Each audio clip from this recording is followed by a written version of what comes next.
Seja muito bem-vinda ao MeCast, o podcast que tem por objetivo trazer mais prosperidade e leveza, fazendo com que você tenha total clareza em todas as decisões da sua vida.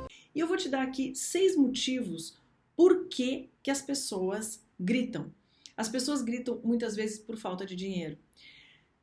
Se a pessoa está vivendo uma situação muito limitante financeiramente na vida dela, a gente sabe que a falta de dinheiro, os boletos que estão chegando na nossa porta precisam ser honrados. A falta de dinheiro tira o sono, a falta do dinheiro tira a liberdade, a falta do dinheiro traz muita ansiedade. Então, se estamos sem uma perspectiva de vida, ou que perdemos dinheiro, ou qualquer coisa parecida em relação a isso, leva as pessoas a um nível de estresse e irritabilidade muito grande. Então, a falta de dinheiro pode ser um dos motivos, pode ser um dos fatores de estresse nas pessoas, e isso leva elas a agirem e falarem de um jeito que provavelmente elas se arrependerão.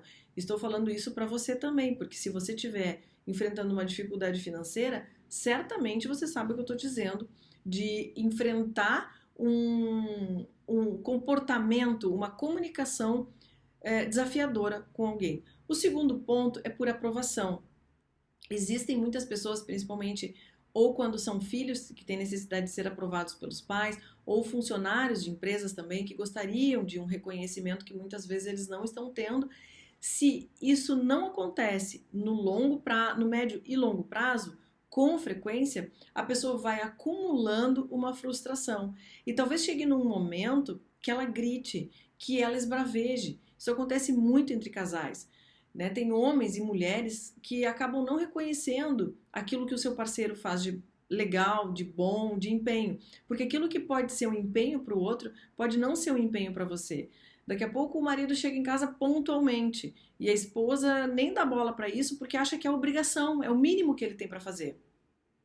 E aí ele diz o seguinte: puxa vida, mas eu cheguei mais cedo e você nem dá bola para isso. Ah, mas é o mínimo. Então existe uma dissintonia aí, né? Um não valorizar o que o outro está fazendo de bom, porque sempre infelizmente, né? Sempre poderia ser pior. Poderia chegar mais tarde ainda do que está chegando. E quando a gente aprecia o comportamento do outro, mesmo que aos nossos olhos não tenha sido grande esforço, para o outro pode ter sido. E quando o outro é validado, quando o outro é apreciado, elogiado, isso faz toda a diferença na relação. O terceiro ponto é para evitar a punição.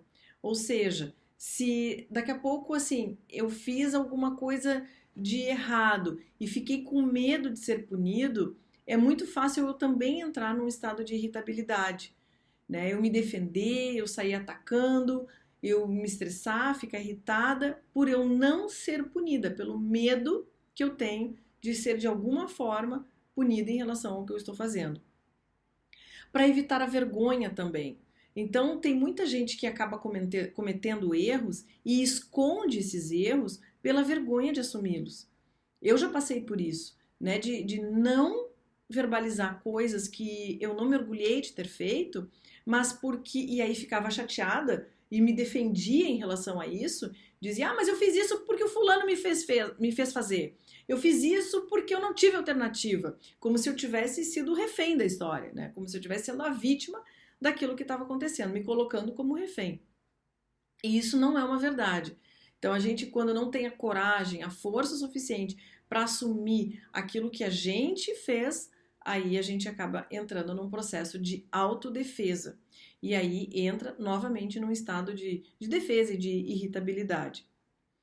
Depois também, para evitar a culpa, isso é clássico de mulheres e mães, né? Que acabam para evitar eu me sentir culpada, muitas vezes eu minto, muitas vezes eu agrido, muitas vezes eu falo de uma forma grosseira, mas também eu tenho que trabalhar, você não entende isso? Ou seja, eu quero me livrar da culpa e aí então eu ajo com grosseria. Você não consegue perceber? Eu tenho que trazer dinheiro para casa. E aí a gente fala de uma forma extremamente atrapalhada que não gostaria de estar falando daquela forma. E por fim, por dever. Eu me sinto obrigada a fazer as coisas, eu me sinto na obrigação de fazer daquela forma, do jeito que precisa ser feito, e aí eu acabo falando de uma forma também muito distorcida com as pessoas, muito grosseira com as pessoas, me arrependendo muito da forma como me comunico.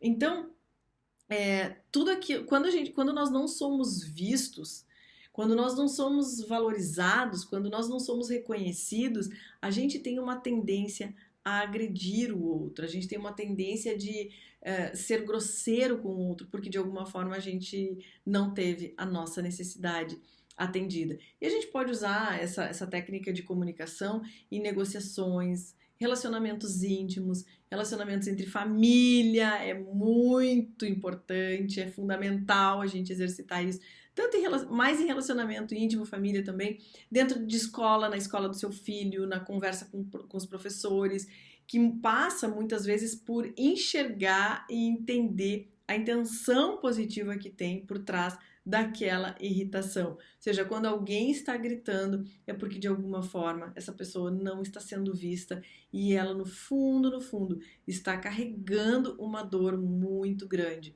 E quando a gente tem o altruísmo, a percepção, a humildade e a força, principalmente, de reconhecer isso e perceber e até mesmo mostrar para essa pessoa que talvez ela não esteja num caminho do melhor possível, nós sim estaremos ganhando, ajudando esse mundo a fazer desse mundo um lugar melhor para viver. Se você gostou desse conteúdo, compartilha com as suas amigas e ative as notificações para receber o próximo episódio. Até o próximo!